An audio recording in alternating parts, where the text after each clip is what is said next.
And what kind of a lizard is this? This is Kevin, the bearded dragon. Oh, yes, bearded dragon, of course. Yeah, One of of the course most he's named Kevin. popular. Yes, yes. They're one of the more popular pet lizards out there. That just kind of a perfect lizard. As you can see, they're not super active, constantly trying to get away from you. They got a lot of personality. They're omnivores, so they're easy to feed a wide variety of foods. Oh, nice. Yeah, so they're just super chill. Good. Incredibly. Yeah, Yes. Nice. Yeah, he's not even trying to do anything. He's just hanging out, looking at the camera. Waiting for food to fall in its mouth, you know? Yeah. He's from Australia, so he sounds like the gecko on TV. Yeah, he's got an Australian accent. Yeah, and he's super bright yellow too. Now, getting through the pandemic, was that difficult for the Tucson Reptile and Amphibian show? Well, we did skip 1 year. Yeah. So did you feel like at any point in time that it wasn't going to return, or were you just knowing that it was just on pause? Well, I figured it was just on pause. Right. The pandemic is not over. Right. I know. But we're Despite also what the president used to says. it, and things are changing. So last year was the biggest show we ever had. Oh, yeah. Well, that's great because everyone was so anxious to get out of the house and, do the things that they considered normal and tradition. And for a lot of people and a lot of families in Tucson, this show is tradition to go out there and see what's new as far as exhibits or activities that you're going to be having this year that you didn't have in prior years. Well, we've got more vendors this year than ever before. We in addition to reptiles and amphibians, there are several vendors that specialize in tarantulas. Oh, yes. And so, not exactly my thing, but they kind of go hand in hand with the reptile and amphibian shows. Yes. I have a question. Yeah, what gives you like the heebie-jeebies? Reptiles can scare some people. So what is the thing that perhaps scares you? If you say, tarantula, scare the heck out of me. Well, certain women. Oh, there you go. But tarantulas and centipedes. Ooh, and centipedes. stuff like that is, I don't mind looking at them through glass, Right. but you're not going to see me having one crawl up my arm like a lot of people do. Yeah. That same question. That's a good question. The same question for you, Lee, because you've had the store here for 9 years dealing with exotic animals, reptiles. So is there any animals that give you the heebie-jeebies that you're kind of worried about grabbing? Not really. I love just about every animal, but yeah, Mark's on the right thing. If it's incredibly venomous, I'm usually not putting my finger near the bitey end or anything like that. So centipedes are one of those things I don't really ever handle, but we do keep them. Surprisingly, a lot of the invertebrates like tarantulas and centipedes are incredibly popular. Oh, yeah. Yeah. Yeah, I know. I don't get it either. I think it's a lot of people, you don't just keep one of them. So you get into keeping them and you get one of them and then you end up with like 30 of them. You got to collect them all. Yeah, exactly. There's So 1,000 weird. different types. And now the size of a baseball in his hand right now is an adorable desert tortoise. Yeah, Sonoran desert tortoise. This is a leopard tortoise. A leopard tortoise? It will be the 4th largest tortoise on the planet. They get massive. Wow. Really? This is a little like 10-month-old baby. Oh, he's adorable. He's the size of a baseball. Yes. Right. So the leopard tortoise, obviously they look similar to a desert tortoise, but where do you usually find the leopard tortoise at? These are African. Okay, Southern Africa. Southern Africa. They kind of look like it. They look like, they got the kind of like African style to them, like the same color scheme in which you would see a lot of like Africanized art. Yeah. The leopard tortoise, that's the first time I'm seeing one of those. What's some of the exotic animals that we're going to be seeing at the Tucson Reptile Show as well? We got, of course, petting alligators and some of the things that people could check out and see for the first time in person.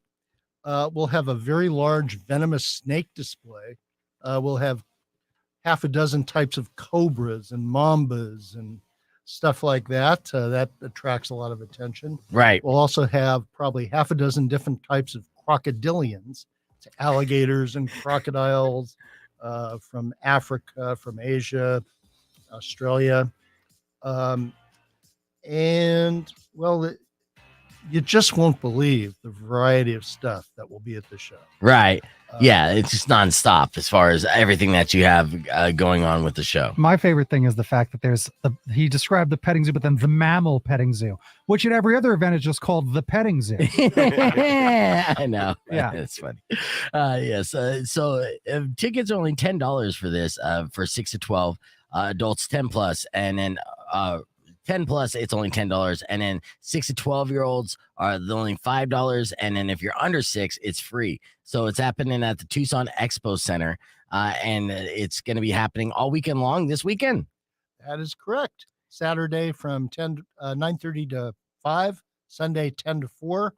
The line can be very long at the beginning of the show to get in, so you probably don't want to show up right at the beginning. That's the snake. That's the snake you don't want to meet at the thing. Yeah, absolutely. So show up like fashionably late so you'll be able to flow right in. Unless you're one of those people that want to see these reptiles first. So again, it's happening this weekend. We're giving passes away all week long here on the show. I'll give away another pair here momentarily, but we're going to keep the conversation moving on our Facebook page so you can see all these reptiles and we're going to learn more about them. So you can join us on the Rock 1 2.1 Facebook page or youtube.com/beefvegan. Back more on Rock 1 2.1 KFMA. Clear. Okay, so we're still on the stream here. Yeah, let's talk about your book here, Mark. What's this book again that you just write this and release this here recently? The Chris? Yeah, about 5 months ago. This is it's a novel. It's kind of a sword and science novel rather than sword and sorcery. Okay. But there's a group of these 3 Chris's, an Indonesian short sword that were made from meteoric iron thousands of years ago, and they possess some unusual qualities, and that's what the book gets into and is about. It's got strong female characters and male characters, and the full name of the book is The Chris. The quickest way to a man's heart is through his sternum. Yeah, nice. Now, did you write this during pandemic as well, as you were planning a reptile show, so you had some extra time on your hands? Yeah, I have a collection of these short swords, and I've been to that part of the world, but I've never actually been to Indonesia. Yeah, but it takes place in Indonesia, and so there's a lot of exotic environments in the book, and it's got nothing but great reviews. Oh, nice. good. Well, congratulations on that. It's nice when books come with those. Yeah. Wrote them all myself. Yeah, I was gonna say, where did the reviews come from? We printed them right on the back. Yeah. No one checked a thing. Yeah. Lee, what do you think is the most difficult reptile pet to maintain? Because sometimes, to feed the schedules like snakes, you got to do the baby mice. And, some people, they like the idea of having a pet snake, but when they find out that it's a lot of work, they kind of give up halfway through. So what would you not recommend if someone's going to be like lazy or a novice reptile owner? Totally. So there's a lot of animals out there that just need a lot of work, and a lot of it's also like wild collected large reptiles, like your big monitor lizards, or like even some of your big massive tortoises. That stuff's going to need daily care, need incredibly hot heat, and just massive enclosures. Right. Whereas something like this little gecko, you can actually put in these beautiful live planted ecosystems that are essentially self-sustaining. They really take care of themselves. There's automatic mist, lights turn on. You can really make it quite simple and easy going. So with the geckos gonna eat like gnats and stuff that naturally fly in there, or these little geckos will eat a little crested gecko diet, but there's also some little insects that keep the enclosure clean. They're called the cleanup crew, like roly-poly insects. They break down all the animals' waste and turn it into nutrients for the plants to eat. It's pretty amazing. Wow. So if you were to do one of these self ecosystems and get a gecko, then you would put some roly-polies in it, and then the roly-polies would recreate, or you would have to once a month put more roly-polies in. They self-produce. They're always having fun in there. Yeah. That's the ecosystem at work. Yes. Exactly. It's a slice of nature. Exactly. Yeah. Now, you got me on that. I'm like, what's something I could set up and set it and forget it, and then let them just kind of live their life, and then every now and then just voyeuristic. I can't say voyeuristic. You get to do the enjoyable part. So you get to feed them and enjoy them and watch them and all that type of stuff. It's really cool. Something like a bearded dragon, though, is still daily care. Yeah. But I mean, it's still much easier than I would say a dog or cat would be. Yeah, I love those bearded dragons, man. Is that a full-size adult bearded dragon? It is. That's as big as it Some gets. could get massive. I mean, a few extra inches, but comparably, they're not a big lizard. Yeah, this guy is just chill and attentive. How much of what I'm saying does he understand? All of it. All of it. Yes. He's judging you hard. I know. I Yeah. feel it. I He see wants you, his dude. tiny headphones. Well, when you Those are think about it, though, snakes are probably one of the easiest animals to keep. right. You can feed your snake. I would usually feed them once a week, but you can leave town for 2 or 3 weeks. Just make sure you fill their water bowl good, and they'll be just fine. Really? So, yeah. You know, if you can get around the fact that you feed them mice. Yeah. Well, Rats. I mean, I think that's the hardest thing, and my daughter's trying to say that she wants a snake. She doesn't want a snake. She's vegan right now, first off. Yeah. So I'm like, you want a snake, but you want to feed like literal like mice babies to a snake. You want to watch that happen. Yeah. I don't see it happening. And then it would shed its skin and she'd get offended. Right. Well, yes. you can feed them frozen mice that you thaw out.